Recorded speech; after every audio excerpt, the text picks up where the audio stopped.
Howdy, lieutenants and economists. The most volatile, evil, disgusting things on the planet, humans. If you have a video request, you can always go to assholeconsulting.com. Yeah, I am gonna charge you, kids. And that is the importance of not fucking up. You are such an asshole!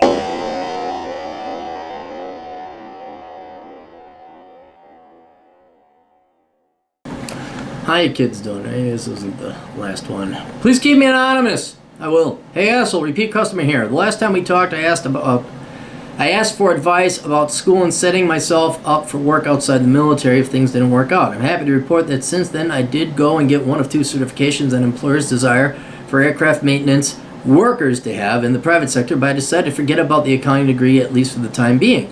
I'm even happier to report that since then I've discovered the financial independence community and have a pretty good understanding of how to get to that point.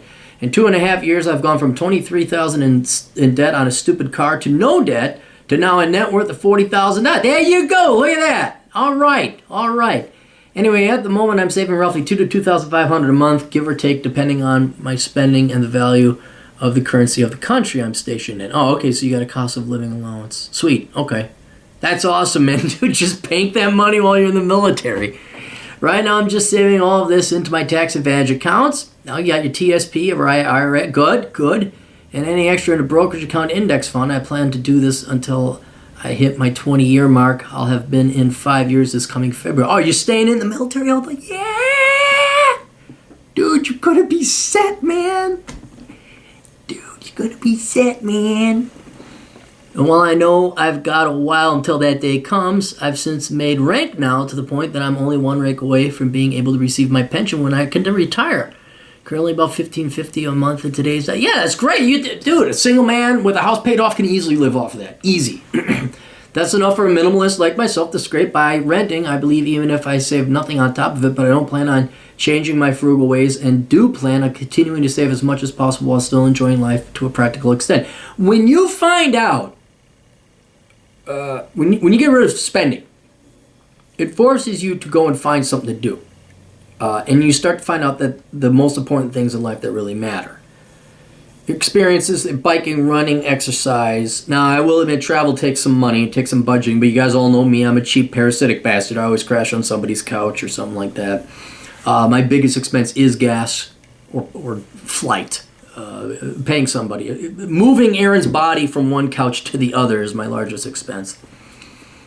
But when you get rid of the stuff and the things and the fancy cars, you really enjoy your life a lot more. Where do we go?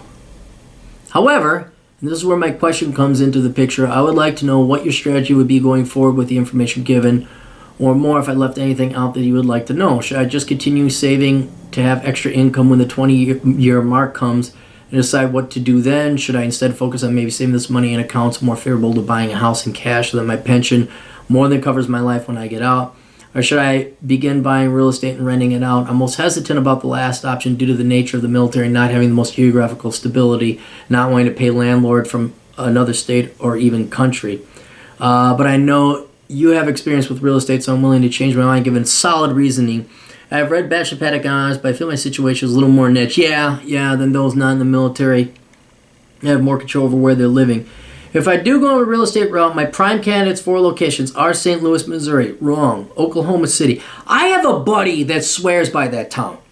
She's like, oh, dude, you got to go to Oklahoma City. I'm like, Oklahoma City? Oh, man, you'd love it. I'm like, Oklahoma City? She's like, yeah, they're friendly. It's nice. You got this. I'm like, Oklahoma City? So I guess it's one of the Wichita, Kansas, San Antonio, Texas, Dallas, Fort Worth. I'm going to vote Dallas. Knoxville, Tennessee is a fun one. I like Knoxville and various parts of Kentucky. I believe these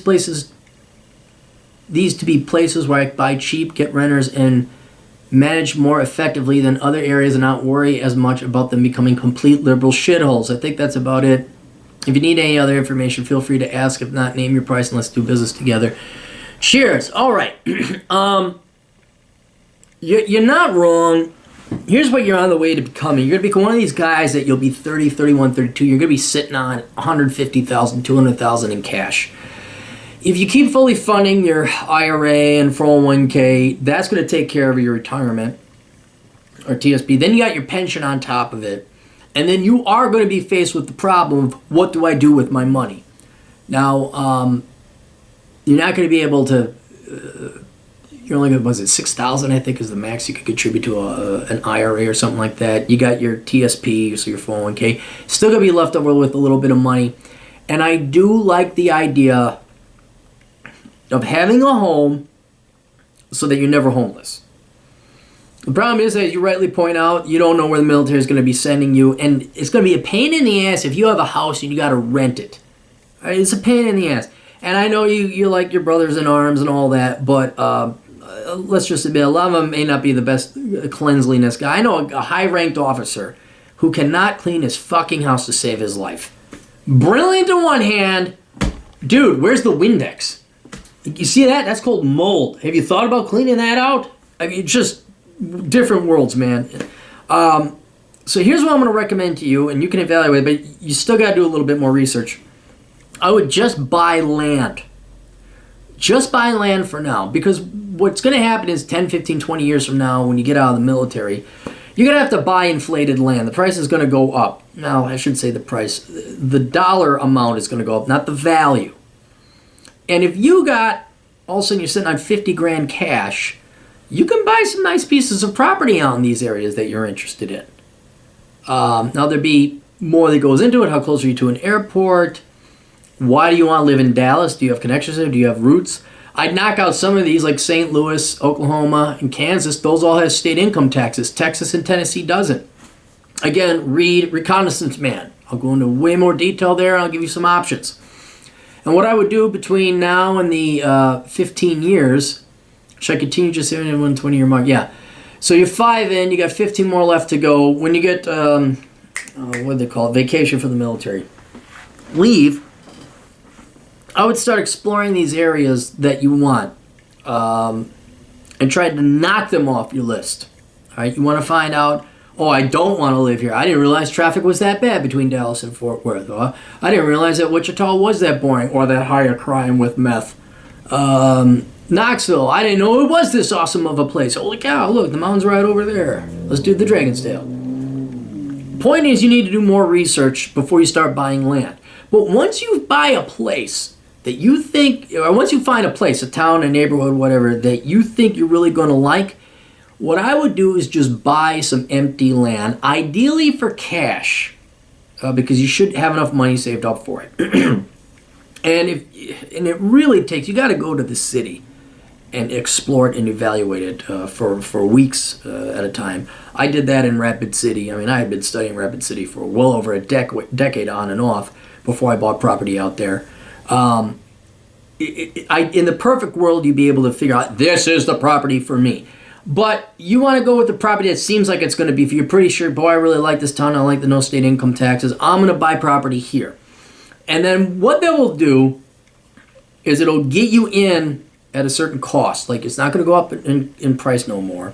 You've bought at that price. Yes, you are going to have to pay property taxes. You have to pay some pittance of an amount in insurance. But you have this empty land. It's yours. And then down the road, you can build on it. All right?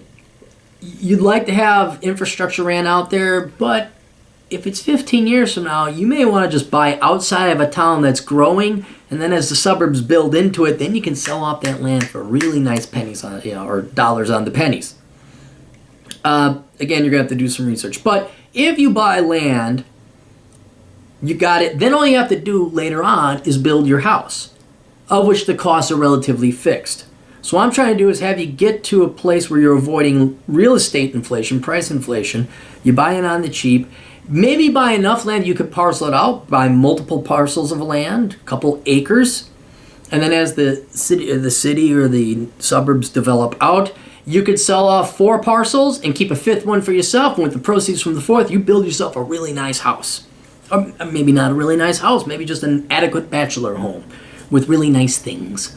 But that's kind of where I would be going with you. You still, like I said, a lot of research. You have to read Reconnaissance Man. I'm not just trying to make money off of you. I'm trying to save you time and effort. Like, oh, dang, I didn't want to buy there. And then you got to pay realtor's fees and all that other stuff to sell it. So I'd be looking at land. I think you need to explore a little bit more in the United States, figure out where you want to go.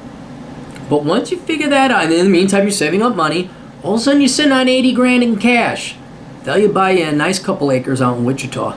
They'll buy you a nice couple acres out there in Knoxville or in the suburbs.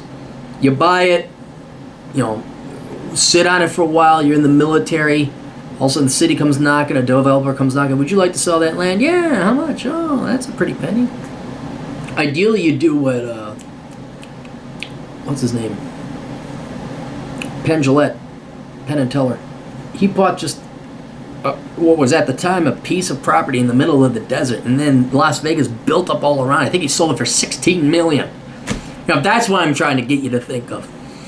And then you're really, if your retirement savings weren't adequate or the stock market hadn't performed, ideally you would have a sizable real estate position that you would be able to have more than adequate value, more than adequate assets to finance and pay for a retirement plan. But that's what I would be doing.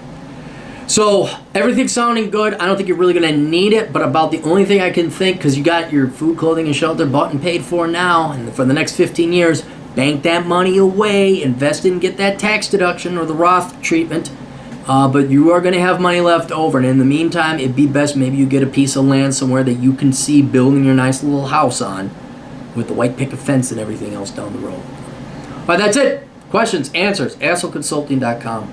World's only professional asshole, America's older brother. Check out the podcast, the Clary Podcast, and the Older Brother Podcast. How do I find it? It's called The Googles. Or if you hit Google, the DuckDuckGoes, whichever. Subscribe to the channel, like all that other shit. And if you're in the military, tell your military friends about Asshole Consulting so we can help out you boys. Everybody gets a military discount. Significant one, actually, too. You get a really hefty discount. The old Capmeister, about a third I knock off. Unless it's very complicated. All right, that's it. Toodles.